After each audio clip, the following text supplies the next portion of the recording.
Hello నమస్తే, నేను మీ రమేష్ బియాండ్ టాలీవుడ్ .com రివ్యూకి స్వాగతం.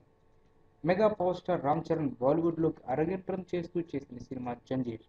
ఈ సినిమాని తెలుగు తుఫాన్గా తెరకెక్కించారు. ప్రియాంక చోప్రా హీరోయిన్గా నటించిన ఈ సినిమాకి అపూర్వ లఖ్యా డైరెక్టర్గా పనిచేశారు. టాలీవుడ్లో మాస్ హీరోగా పేరు తెచ్చుకున్న రామ్ చరణ్ బాలీవుడ్లో కూడా తన మార్క్ వేసుకున్నాడో లేదో, ముంబైకి హీరో అనిపించుకున్నాడో లేదో ఇప్పుడు మనం చూద్దాం. ఇంకా కథ విషయంలోకి వెళ్ళినట్లయితే, ఏసీపీ విజయ్ ఖన్నా ధైర్య సాహసాలు మరియు నిజాయితీ కలిగిన యంగ్ పోలీస్ ఆఫీసర్. విజయ్ ఎంతో నిజాయితీగా ముక్కుసూటిగా పోయే స్వభావం వల్ల ఒక్కచోట కూడా ఎక్కువ రోజులు పనిచేయకుండా ఎక్కువగా ట్రాన్స్ఫర్స్ అవుతూ ఉంటాడు. కానీ అతను తన స్వభావాన్ని ఏమాత్రం మార్చుకోడు. హైదరాబాద్లో అధికారంలో ఉన్న ఓ పార్టీ నేతలతో ఘర్షణ జరగడం వల్ల అతన్ని ముంబైకి ట్రాన్స్ఫర్ చేస్తారు పెద్దలు. ముంబైలో ఒక డిప్యూటీ కలెక్టర్ని ఎంతో దారుణంగా హత్య చేసిన కేసుని ఇన్వెస్టిగేట్ చేయమని విజయ్కి అప్పగిస్తారు. ఆ తర్వాత దాని వెనుక ఒక పవర్ఫుల్ ఆయిల్ మాఫియా క్రైమ్ జరుగుతుందని తెలుసుకుంటాడు విజయ్. ఆ విషయంలో ఎన్ఆర్ఐ మాల ప్రియాంక చోప్రా ఒక్కటే ఆ నేరాన్ని నిరూపించడానికి ఒక ఏకైక సాక్షి. దాంతో విజయ్ తన సహాయం అడుగుతాడు. ఈ ఇన్వెస్టిగేషన్లో విజయ్కి ఆ మొత్తం ఆపరేషన్ వెనుక ఉన్నది రుద్ర ప్రతాప్ తేజ, ప్రకాష్ రాజ్ అని తెలుస్తుంది. విజయ్ కేసుని పరిష్కరిస్తూ చివరి చేరుకునే దశలో ఉండగా రుద్రప్రతాప్ తన డబ్బు మరియు పలుకుబడి ఉపయోగించి విజయ్ని సస్పెండ్ చేయించాలని ప్రయత్నిస్తాడు. దాంతో విజయ్ ఎంతో ఆవేశంతో రుద్రప్రతాప్ సామ్రాజ్యాన్ని నాశనం చేస్తానని ప్రతిజ్ఞ చేస్తాడు. ఆ తర్వాత రివెంజ్ డ్రామా ఎలా సాగింది, విజయ్, షేర్ ఖాన్, శ్రీహరి మరియు నిజాయితీ గల క్రైమ్ రిపోర్టర్ జయదేవ్ తనిఖీల బరి సహాయంతో రుద్రప్రతాప్ని ఎలా అంతమోదించాడు అనేది మీరు వెండి తెరపై ఖచ్చితంగా చూడాలి. సినిమాలో హైలైట్స్ గురించి మాట్లాడుకున్నట్లయితే, ఈ సినిమాలో మరోసారి రామ్ చరణ్ పవర్ఫుల్ పర్ఫార్మెన్స్తో ఆకట్టుకున్నాడు. పోలీస్గా చరణ్ లుక్ చాలా బాగుంది. అలాగే ఏసీపీ విజయ్ ఖన్నా పాత్రలో పర్ఫెక్ట్గా సరిపోయాడని చెప్పుకోవచ్చు.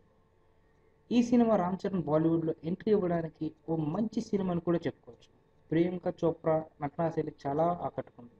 అలాగే ముంబైకి హీరో పింకీ పాటల్లో ప్రియాంక చాలా హాట్గా కనిపించింది. శ్రీహరి, షేర్ ఖాన్ పాత్రలో చాలా బాగా సరిపోయాడు. ధైర్య సాహసాలు కలిగిన క్రైమ్ రిపోర్టర్ పాత్రలో తనిఖీల భరణి పర్ఫార్మెన్స్ డీసెంట్గా ఉంది. మాఫియా డాన్ రుద్రప్రతాప్ తేజ పాత్రలో ప్రకాష్ రాజ్ నటన చాలా కూల్ అండ్ క్లాస్గా ఉంది. మోనా పాత్రలో మహీ గిల్ ప్రకాష్ రాజ్కి మంచి సపోర్ట్ ఇచ్చిందని చెప్పుకోవచ్చు.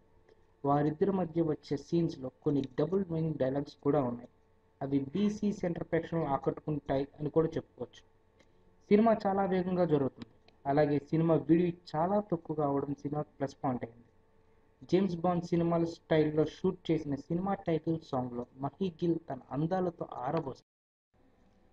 ఈ సినిమా యొక్క డ్రాబ్యాక్స్ గురించి మనం మాట్లాడుకున్నట్లయితే, ఒరిజినల్ జంజీర్లో పోల్చుకుంటే ఆ సినిమా కథా స్క్రీన్ ప్లే కంటే కాస్త తక్కువగా అనిపిస్తుంది ఈ సినిమాలో కథా స్క్రీన్ ప్లే.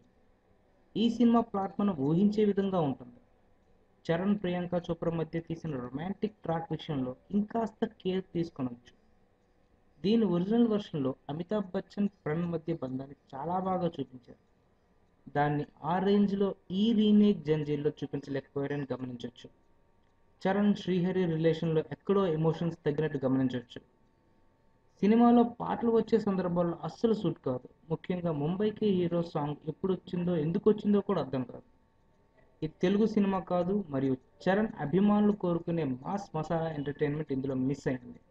అలాగే కామెడీ ట్రాక్ కూడా చాలా తక్కువగా ఉంది.